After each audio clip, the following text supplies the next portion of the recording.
আসসালামু আলাইকুম ভিউয়ার্স, আজকের পর্বে থাকছে ফালুদা। এটা রাঁধুনি ফালুদা মিক্স দিয়ে আমি তৈরি করেছি। এটা খুব সহজে এবং চটজলদি তৈরি করা যায়। অতিথি আপ্যায়নে আমরা যে কোনো সময় এটা তৈরি করে নিতে পারি। চলুন তাহলে দেরি না করে শুরু করি আজকের রেসিপি রাঁধুনি ফালুদা মিক্স। এর জন্য আমি রাঁধুনি ফালুদা মিক্সের ম্যাঙ্গো ফ্লেভারের প্যাকেট নিয়েছি। এই প্যাকেটের ভিতরে 3টি প্যাকেট দেওয়া থাকে। 2টি হচ্ছে জেলির প্যাকেট, আর একটি প্যাকেটে ফালুদা মিক্সের উপকরণ। এই প্যাকেটের ভিতরে নুডলস, কিশমিশ, চিনি থেকে শুরু করে সবকিছুই দেওয়া থাকে, তাই এক্সট্রা কোনো কিছুই আর ব্যবহার করা লাগে না। এখন আমি এই জেলিটা তৈরি করে নিব, তাই একটা পাতিলে দিয়ে দিলাম হাফ কাপ পানি। এই প্যাকেটের মধ্যে যতটুকু জেলির উপকরণ আছে তার জন্য হাফ কাপ পানি দিলেই জেলিটা ভালোভাবে সেট হবে।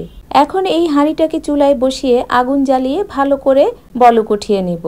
ভালো করে 2-3 বার বলক উঠিয়ে নেওয়ার পর যে পাত্রে আমি জেলিটা সেট করব সেই পাত্রে ঢেলে দিব।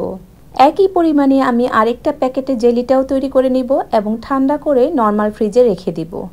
তারপর একটা হাঁড়িতে 1 লিটার দুধ বসিয়ে দিলাম। এই দুধটাকে আমি আগে থেকে 2-1 বার বলক উঠিয়ে জাল করে নিয়েছি।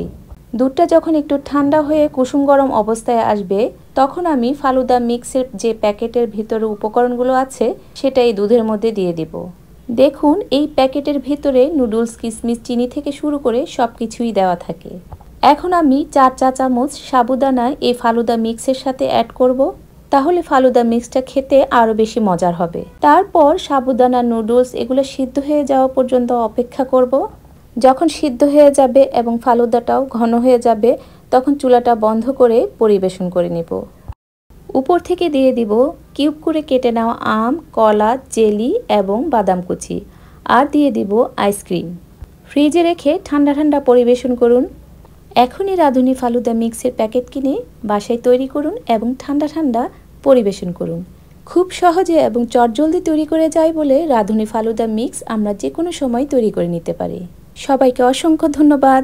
আল্লাহ হাফেজ।